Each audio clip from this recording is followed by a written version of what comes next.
Keeping a drug like cannabis illegal is certainly not supported by any kind of scientific evidence in relation to health damage. So the decision that governments are making is based on either a resistance to do anything sensible or taking some moral position whereby drug users, because they're doing something illegal, are different and lesser citizens than people who use alcohol and tobacco. And again, it becomes completely circular because, of course, they're doing something illegal because you've made it illegal. And if it wasn't illegal, two things would happen. You might actually have less users. Fascinating example in the Netherlands where you have the coffee shops. The coffee shops essentially allow people over the age of 18 to experiment with cannabis. They have lower use. And they're actually closing prisons. And we're building prisons and you're building prisons.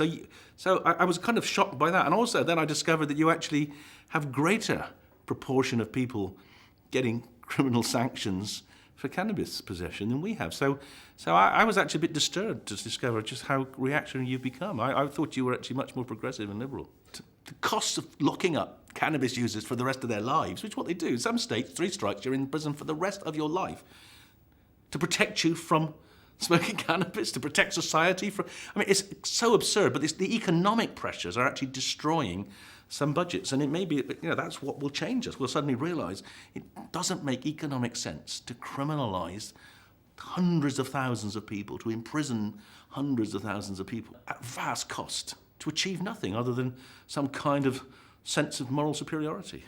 And it may be the way we actually break out of this ridiculous standoff we have and this sort of perpetual myth that if we penalise people, we'll somehow change their behaviour, is to look at the economic costs. I mean, penalising, criminalising tens of thousands of people for possessing a drug which is less dangerous than a few cans of lager is not only morally wrong, but it makes financially no sense at all. Taxpayers are pouring huge amounts of money into the police, into the criminal system, the prison system, and achieving nothing. They're just wasting their money. And maybe at that point, when people realise the economic waste of all this, let alone the social harms, that they'll pull back and say, okay, let's move away from the criminal approach. Let's have some kind of regulated access to a drug like cannabis. And that would save money and would also be much more just. People that need drugs to reduce suffering, like multiple sclerosis sufferers who get prison sentences in the UK for growing their own cannabis, suffer even more because of the criminalisation of their behaviour. I feel very angry that the current cannabis laws have this perverse effect of denying access of medicinal cannabis to people who need it. I think it's cruel, it's unnecessary, and I've written extensively about that fact. I think it's probably one of the most reprehensible consequences of this criminalising cannabis use. I have patients. I have one person. He's a magistrate. He's got severe spasticity, untreated by other medicines.